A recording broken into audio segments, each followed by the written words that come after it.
Afternoon, this is Shannon Boucher, OCDSB trustee candidate zone 6. The election's October 24th, and it's been a little while since I put up a handshot video sharing some of my thoughts, because I've been busy talking to people. And since I started getting a little bit of media, controversial as it is, I've had people reaching out to me who have very similar concerns. And I'm not talking about small numbers of people.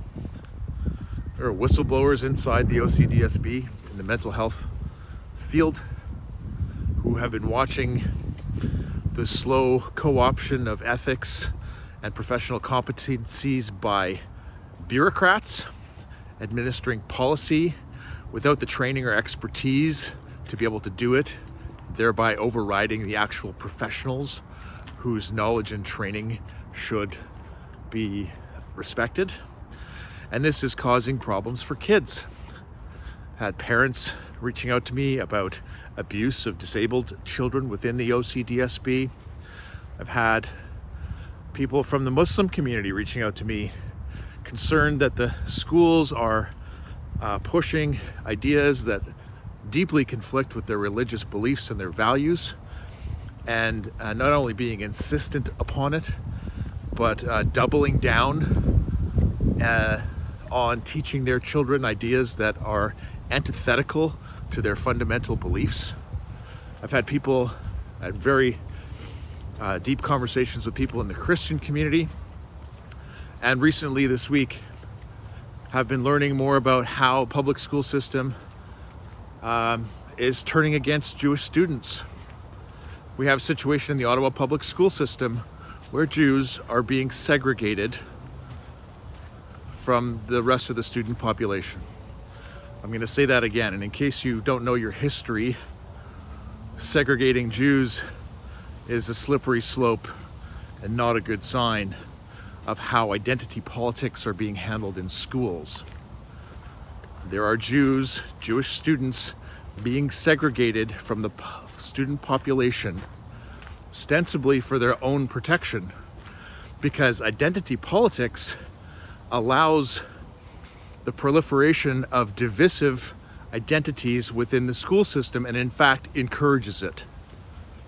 So there are active political student groups within the OCDSB who are anti-Jew, they're anti-Semitic, and Jewish students are facing threats of violence, assaults, name-calling, and anti-Semitic slurs. And the way that the OCDSB is handling it is to segregate them.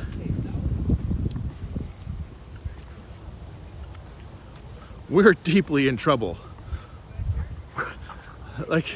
These things just simply shouldn't be happening in our public education system. And it's because of identity politics that claims to be inclusive. The reality is, it's anything but.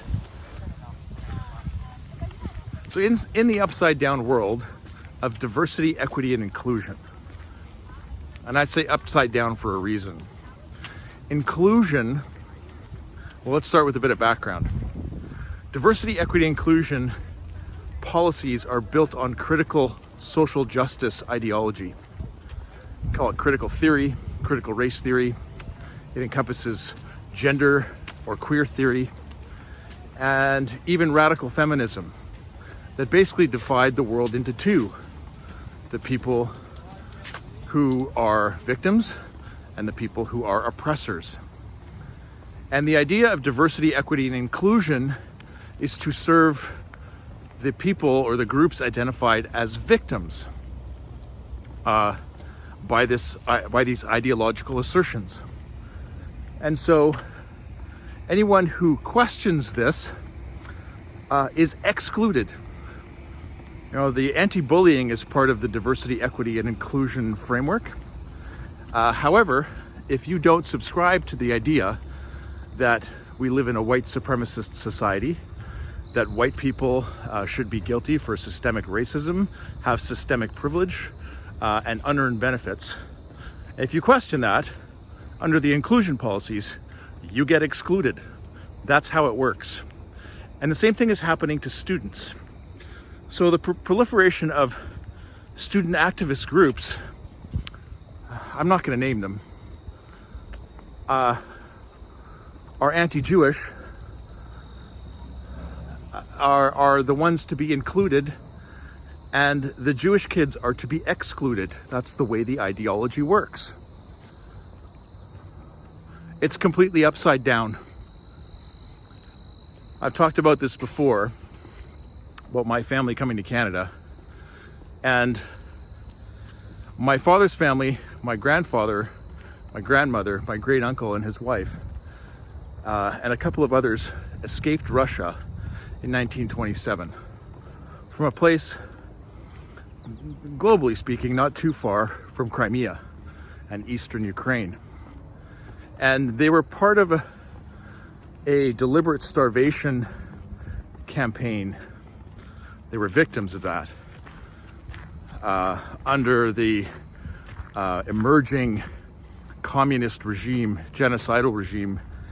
They managed to escape in 1927 after having lived through a couple of winters of starvation as teenagers, while many others died, millions in fact. And my grandparents came to Canada after years in a refugee camp in Germany. And because of the cost of passage, my grandparents, my grandfather, my great uncle, and a small group of others who escaped with them, men, were indentured to CN Rail for 5 years to pay for passage. And they worked alongside Chinese railway workers, building railway across the country. You could call that slavery if you like, because really the treatment was no different. But ideologues will take great exception to this. And then my grandparents worked on farms in the dirty 30s in the Canadian prairies in order to eke out a living in the worst farming disaster in a century in Canada, if not more. They left a place because of the politics, because of identity politics that had been festered and fanned the flames. And something like 40 to 60 million people died because of Stalinist, communist attempts, or the takeover of communism of Russia. My mother's family, many generations before, in fact, left the UK during famine, a more natural disaster, from what I understand from the family history and the genealogies, but lived in Outport, Newfoundlands, living off the sea for centuries, scraping out a living, putting enough resources aside for each winter to be able to survive in the north coast, or the north central coast of Newfoundland. I've lived all over the country, and I know that when you scratch the surface, most families have stories like mine. It doesn't matter your skin color or your race or your background.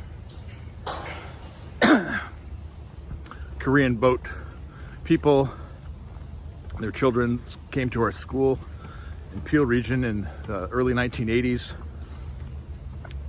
Migrants from Asia and the Pacific Rim to where I lived in British Columbia while I was a teenager. People fleeing all kinds of despotic, chaotic, and destructive political environments from around the world have come to Canada for a very long time to escape those things and to build a new life. And one of the important things about living in Canada is we've always left that shit where it is. You don't get to come to Canada and bring your politics with you and bring the divisions and the animosity and the racism and the hatred here. We check it at the door, and we build our education systems. We built our public education systems to be politically neutral, to avoid the kind of entrenchment of historic animosity in our communities. But because this identity politics which says to be inclusive and diverse, actually segregates people into groups. Those people are forming into and coalescing around the kinds of politics that they have that they've brought from elsewhere. And people here who have nothing to do with those politics are suffering the consequences. It's reprehensible. And anyone who questions it is bullied into silence and attacked and intimidated. And this has infiltrated our school system, not just our Ottawa school system, but school boards and curriculums all across the country have been taken over by this nice sounding idea of diversity, equity, inclusion that hijacks language, turns everything upside down. It's important, and there are good people running for school board. You can judge me however you want. There are good people running for school board, and it's important to find out who your school board trustees are. There are also open Marxists and people who want to push their ideologies and insinuate them even deeper into children, union activists and raised fists like the communist symbols. Marxism should no more be infiltrating our public school system than Nazism.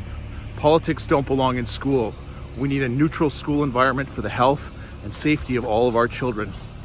My name is Shannon Boucher. I'm a candidate for OCDSB Zone 6. The October election is the 24th.